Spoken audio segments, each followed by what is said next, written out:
For many Wisconsinites of a certain age, this song by Milwaukee's Violent Femmes is our official state song.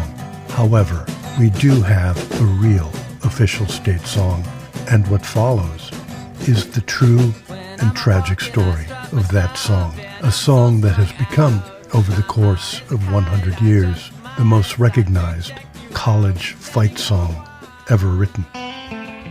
Welcome to Wisconsinology on Music, a collaboration with 91.1 The Avenue and Wisconsinology.com. My name is Frank Anderson. In the fall of 1909, Carl Beck and William Purdy were sharing a room at a boarding house in Chicago. Beck had recently attended 1 year at the University of Wisconsin and was taking time off from school to earn money for tuition. Bill Purdy was an out-of-work composer trying to get his career off the ground. Luckily, both men had a good friend in Frank Waller. Waller was a Wisconsin grad, a two-time Olympic silver medalist, and a much-in-demand conductor, arranger, and accompanist. Waller mentioned to Purdy that the Minneapolis Star-Tribune was offering a $100 prize, a decent sum of money then, for a new University of Minnesota fight song. This spurred Purdy, who had never been a Wisconsin or Minnesota student but was also flat broke, to get to work. He sat at the piano. The first 4 notes came immediately. He worked on the remaining melody and composed some words. He played his new composition titled Minnesota, Minnesota for his roommate. Carl Beck intervened. He said, "Bill, no, it's on Wisconsin. On Wisconsin. That's what it says to me." Carl Beck had just come up with the 2 words that fit perfectly atop Purdy's melody and completed the song. At the time, Wisconsin did not have a signature fight song.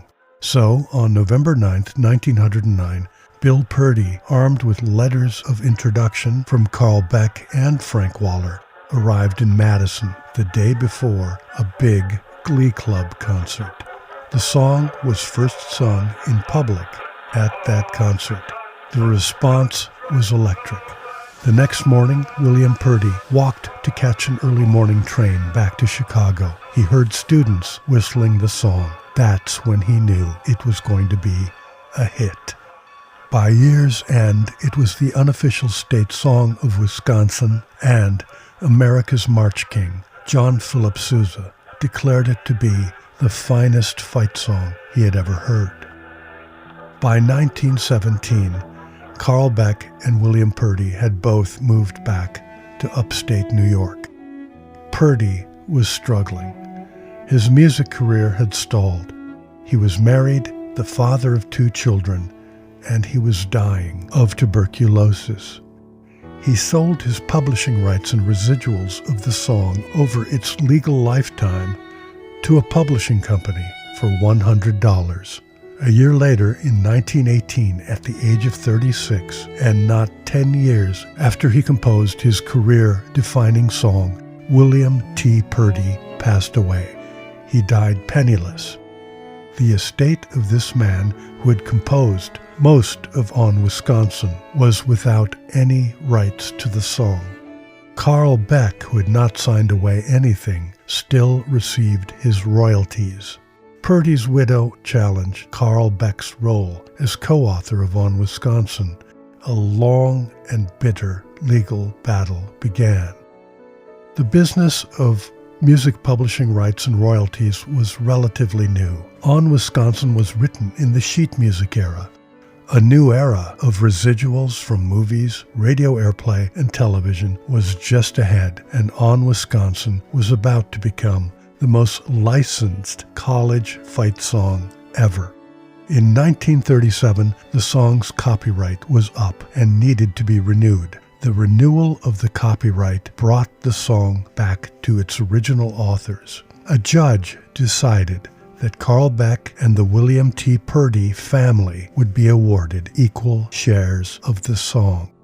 In spite of the settlement, the Purdys never backed down in their claim that Beck contributed very little, if anything, to the song. Carl Beck replied and I quote, "Bill Purdy composed a masterpiece of march music, but I gave it a title, and I gave the state of Wisconsin its slogan." He's right. Purdy composed the greatest fight song ever written, but it only works with 2 words, On Wisconsin. Carl Beck passed away in 1965. The publishing company, which administered the song royalties to On Wisconsin, was bought by Paul McCartney. McCartney's purchase and Michael Jackson's subsequent ownership of the company caused no change in the flow of royalties. Today, On Wisconsin is in the public domain, and, like the Wisconsin idea that made this state great, it belongs to everyone. For 91.1 The Avenue and Wisconsinology.com, On Wisconsin. Wisconsinology on Music is presented by a grant from the Bright Idea Fund from the Community Foundation for the Fox Valley region.